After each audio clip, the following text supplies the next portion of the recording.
Welcome to my channel. આજે હું બનાવીને જઈ રહી છું આ પાત્રા। પાત્રા બનાવવા માટે મેં લીધો છે 1 વાટકી ઘઉંનો લોટ, 1 વાટકી જુવારનો લોટ, 2 ચમચી આ ચણાનો લોટ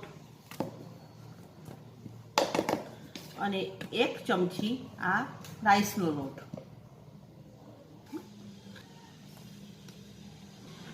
આ 4 લોટને આપણે એક પછી એક આપણે મિક્સ કરી લઈએ અને હવે ત્યારબાદ આપણે એમાં મસાલા નાખવાનું શરૂ કરીએ। સૌપ્રથમ આપણે એમાં લીલા મરચાંની પેસ્ટ નાખીશું, ત્યારબાદ એમાં થોડી હળદર, થોડુંક એમાં મીઠું, એમાં થોડોક અજમો, ત્યારબાદ આપણે એમાં સૂકું લસણની પેસ્ટ નાખીશું અને હવે થોડી મરચાંની ભૂકી અને આપણે થોડો ગોળ નાખીશું।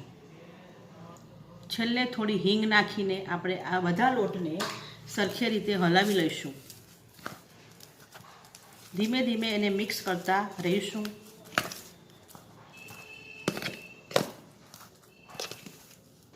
અને છેલ્લે આપણે થોડુંક તેલનું મોણ મૂકીશું અને ત્યારબાદ થોડું થોડું પાણી એડ કરીને લોટ આપણે બાંધવાનું શરૂ કરીએ।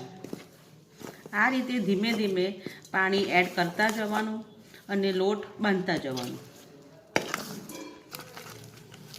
આ રીતે ધીરે ધીરે પાણી નાખીને આપણે લોટને હલાવતા રહીશું તો એક સરખી રીતે બધો મસાલો લોટમાં ભેળસેળ થઈ જશે। આ રીતે લોટ આપણે બાંધી દેવાનો। આપણે પાત્રા આ રીતનું ડીશમાં આપણે ઇડલીના કુકરમાં બોઇલ કરીશું માટે આ કાણાવાળી ને જાળીની ઉપર આપણે થોડુંક તેલ લગાવીને એને ગ્રીસ કરી દઈશું કે જેથી પાત્રા એના પર ચોંટે નહીં અને સરસ રીતે બફાઈ જાય। ઇડલીના કુકરમાં મેં 2 ગ્લાસ જેટલું પાણી નાખ્યું છે અને આપણે આ રીતે એમાં ડીશ મૂકી દેવાની। પાત્રાને મેં આ રીતે નસો કાપી દીધી છે અને એને સરસ રીતે વોશ કરી દીધા છે। ત્યારબાદ હવે આપણે પાત્રાની ઉપર લોટ ધીમે ધીમે ચોપડવાનું શરૂ કરીએ તો તમે આ રીતે ધીમે ધીમે લોટ લગાવવાનું શરૂ કરી દઈએ। તમે આ રીતે લગાવશો તો પાત્રા સરસ રીતે બફાઈ જશે અને બધામાં સ્વાદ પણ સરસ મિક્સ થશે। હવે આપણે એની ઉપર બીજું એક પાત્રું મૂકીએ। આ રીતે તમે લગાવી શકો છો।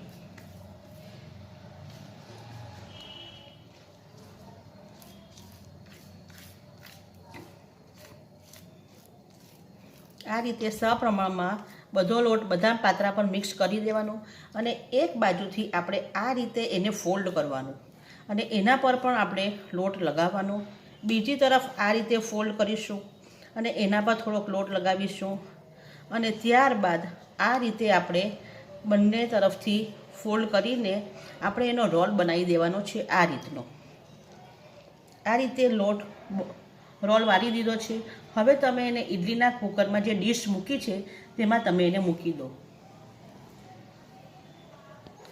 આ રીતે આપણે બધા જ પાત્રા ચોપડી દઈએ છીએ અને આપણે એને બાફવા માટે મૂકી દઈએ છીએ। તો ચાલો હું હવે બધા જ પાત્રા હું ચોપડી દઉં છું ને તૈયાર કરી લઉં છું। તો તમે જોઈ શકો છો કે આ બધા પાત્રા મેં ચોપડી દીધા છે ને રેડી કરી દીધા છે। તો ચાલો હવે એને આપણે બોઇલ કરવા માટે સરસ મજાના પાત્રા બફાઈ ગયેલા છે। ચાલો તો હવે આપણે સરસ રીતે એને કટ કરી લઈએ અને આપણે એને વઘારી કાઢીએ। ચાલો તો આપણે હવે વઘારી લઈએ। મેં એમાં 2 સ્પૂન જેવું તેલ નાખ્યું છે। હવે એમાં થોડી રાઈ નાખીએ। રાઈ નખાઈ જાય, રાઈ ફૂટે પછી આપણે એમાં થોડાક તલ નાખીશું,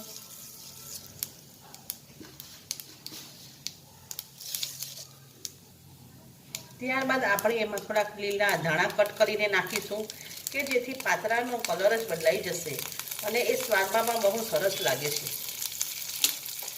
છોકરાઓને આ પાત્રા ભાવશે। જો તમે આ રીતે બનાવશો તો એ સરસ લાગશે।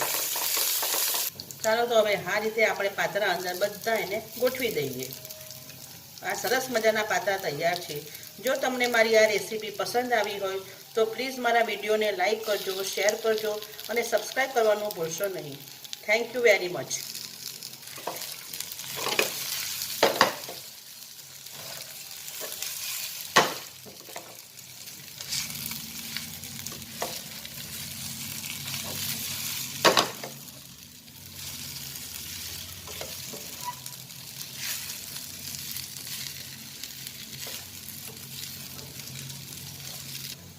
ચાલો, તો આ ગરમા ગરમ પાત્રા તૈયાર છે. આ પાત્રા તમે ચા સાથે ખાઈ શકો છો.